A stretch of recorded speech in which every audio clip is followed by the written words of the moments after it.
ሀይሚዬ በቅርቡ ማለት ነው የመኪና ባለቤት ልትሆን ነው። ዛሬ መኪና ስትነዳ እኔ በሳቅ ነው የፈረስኩት። ግን አንደኛ እግዚአብሔርን ለከ ለምንም ነገር ኮንፊደንስ በቂ ነው እና መኪና ውስጥ ሆና ማለት ነው። ኧረ ሀይሚዬ ዛሬማ እንዴት እንዳሳቀችኝ! መኪናውን ያዝኩት እኔ ነኝ። የምሬን ነው የምላችሁ። ከዛ ፓርት ላይ እንዴት እንደሳቅኩኝ ማለት ነው። ቅመም ያሳቅሽኝ እኮ ዛሬማ። እና እንግዲህ ያው ብሩኬና ሀይሚ ዛሬም በአዲስ ነገር ተከስተዋል። የሰሞኑ ፕራንካቸው ደግሞ በጣም ደስ የሚል ነገር ነበረ። እንግዲህ ሀይሚዬ ያው እርጉዝ ናት። እንዴት ነው 4 ልጆቹን ቸብ አደረግሻቸው እንዴ? ሀይሚዬ ግን እንዴት ነው ሰርጉ ሳይሰረግልሽ ቸብ አርጎላት ምናምን የሚባለው ዘፈን ማለት ነው። እንደዛ ሳይባል እውነት ቀብ አደረግሻቸው ወይ? በነገራችን ላይ ማለት ነው ሀይሚ ብታረግዝም ከዚህ በኋላ የማቅለሽለሽ ሆርሞን መለዋወጥ የሚባል ነገር የለም። ሁሉንም ነገር በአንድ ቀን አሳይታለች ለብሩኬ። ወደ ላይ ማለቱን ቦሚት ማድረጉንም የሆርሞን ለውጡንም የዛን ቀን አሳይተዋለች በአንድ ላይ ማለት ነው። እና እኔ እንዴት እንደሳኩኝ እኮ። እና እንግዲህ ብሩኬ ያው ሚስቴ የኔዋ እንቁ የኔ ባለቤቴ የሆነችው እኔ ያደረኩትን በሙሉ ማድረግ አለባት ብሎ እንግዲህ መኪና ሊገዛላት ነው ማለት ነው። ብሩኬ አዎ አንተ ማድረግ ያለባትን ነገር ማድረግ አለባት ግን ጂም ልታስገባት ነው እንዴ? ብሩኬ ጂም ልታስገባት ነው፣ ልታሰራት ነው። ምክንያቱም እሱ አንተ የምታደርገውን ሁሉ ካደረገች ያው ጂምን መግባት አለባት ሀይሚዬ ማለት ነው። ወይኔ ቤተሰብ፣ እኔ ግን ሰላም አልኳችሁ። ኧረ ቀልቤ ዞረ መሰለኝ። ይቅርታ እንግዲህ ሰላም ካላልኩኝ ወዶችዬ ማለት ነው። መጀመሪያው ላይ መግቢያው ላይ ሰላም ብያለሁ አላልኩም። እኔ እንጃ። እድሜ ለሀይሚ እኮ ነች እንደዚህ የምታስረሳኝ ሁሉን ነገር። እና እኔ ምሬ እንብላችሁ በጣም ነው የሳኩትኝ። ውስጥ ሆና መኪና ስትነዳ ሳያት ማለት ነው። የእኔ ቅመም አንደኛ ነች፣ ትችያለሽ። እግዚአብሔርን በጣም ነው እኔ በጣም ነው ያደነኳት። በነገራችን ላይ ማለት ያው በጣም እንደምትፈራ ምናምን እየተናገረች ነበረ። ግን ብሩኬ ከውስጥ እያለ ምናምን መንዳቷ ኖርማል ነገር ነው። ግን እነሱ ከወጡ በኋላ የነዳቸው አነዳድ በጣም ነው የገረመኝ። በጣም በአንዴ ነገሮችን መቅሰም የምትችል ልጅ ናት እና በጣም ጎበዝ ነሽ፣ በርቺ። ይሄ ኮንፊደንስሽ እኔ እንጃ እጅግ በጣም ደስ የሚል ነገር ነው ያየሁት። እና ደግሞ ደስ የሚለው ነገር ማለት ነው ከምንም ነገር በላይ ጸሎት ይቀድማልና መኪናውን ንጅ ስትባል መጸለይ አለብኛለች ማለት ነው። አቤት አስተዋይነት! እግዚአብሔርን አስተዋይነቷ እኮ ሀይሚ ትናንት በተሰራው ቪዲዮ እንደውም ጋሽዬ ፕራንክ ያደረጋት ጊዜ፣ በዚህ አጋጣሚ ጋሽዬን ስላመጣሹ እናመሰግናለን ሀይሚ። እኔ በበኩሌ ማለት ነው ማርያም እንምላችሁ ጋሽዬ በቃ ናፍቆኝ ነበረ፣ እንዲመጣ ፈልግ ነበረ ሚዲያ ላይ እና እንግዲህ ሀይሚን ባታመጣው ብሩኬ ይዞት መጥቷል ማለት ነው። አማችና አማች በአንድ ላይ ተቀምጠው እያወሩ ነበረ እና ማለት ከዛ ፕራንክ ላይ የተመለከትኩት የተገነዘብኩት ነገር ቢኖር ምን እንደሆን ታውቃላችሁ?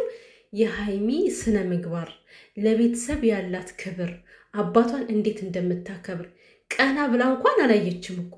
አባትየው ተናዶ እንደዛ በዛን ያክል ሆኖ ሄጅልኝ ሲላት ራሱ አንድ ምን ስማት መልስ ልጅ እግዚአብሔርን በጣም ትለያለች እኮ ያላት ክብር። በስመ አብ ሀይሚ በጣም ጎበዝ ልጅ ነች። ለቤተሰቦቿ በጣም አክባሪ የሆነች ልጅ ነች እና ልጅ ደግሞ ቤተሰቡን አክብሮ ሲያድግ እግዚአብሔርን መንገዱ ሁሉ የቀና ነው የሚሆነው።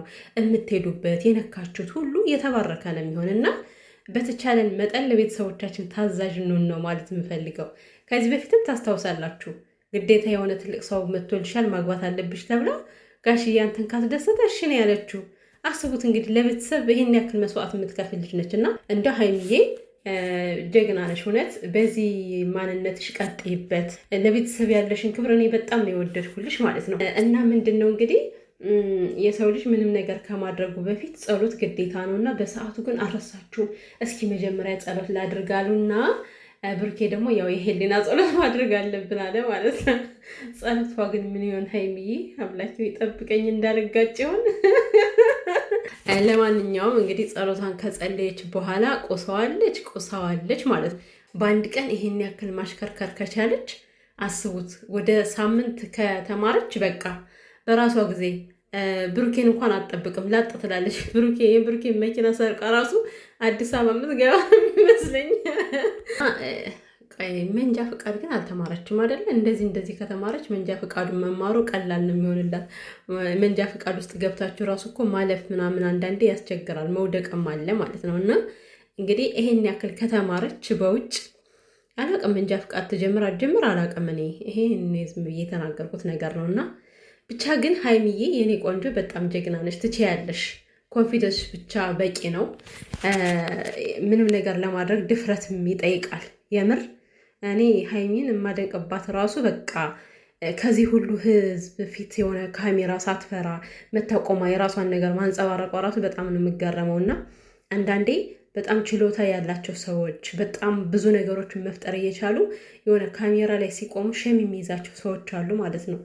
አይነ ጥላ ነው መሰለኝ አንዳንዴ ማለት ነው። እና ግን ሀይሚ ደግሞ በጣም ጀግና ነች። በጣም ጀግና ነገሮችን ሁሉ በኮንፊደንስ ነው የምታደርገው። እና ይመች ሀይሚዬ። የዛሬ ቪዲዮ በጣም ነው የተመቸኝ፣ ስታሽከረክሪው ማለት ነው። ከዚህ በኋላ ብሩኬም ማለት ነው አስፓልት ለአስፓልት እኔ ላሽከርክር እያለች ነው የምታስቸግር የሚመስለኝ። እና እንግዲህ መኪናውን ተምራ ከጨረሰች በኋላ ምናልባት ለ300 ኬዋ ብሩኬ መኪና ሊያበረክትላት ይችላል ማለት ነው። ከዛ በኋላ ቤቤቤ በሸገር ከተማ ማለት ነው ሀይሚዬ እንግዲህ ሸረር እያለች ፀጉር ቤቷን ሸረር እያለች ቡታጅራ ሸረር እያለች አዲስ አበባ ማለት ነው በመኪናዋ ልክ እንደ ሩታውን የራሷ መኪና አላት አይደለ? ሰው ይመች ሀይሚዬ። እግዚአብሔር አምላክ ያሳካላችሁ፣ ደግሞ ያሰባችሁትን እንድታረጉ። የዛሬ ቪዲዮአችሁ በጣም ተመችቶኛል። ቤተሰብ እንግዲህ ጠፍቻለሁ። ላይክ በማድረግ ተባበሩኝ ቪዲዮውን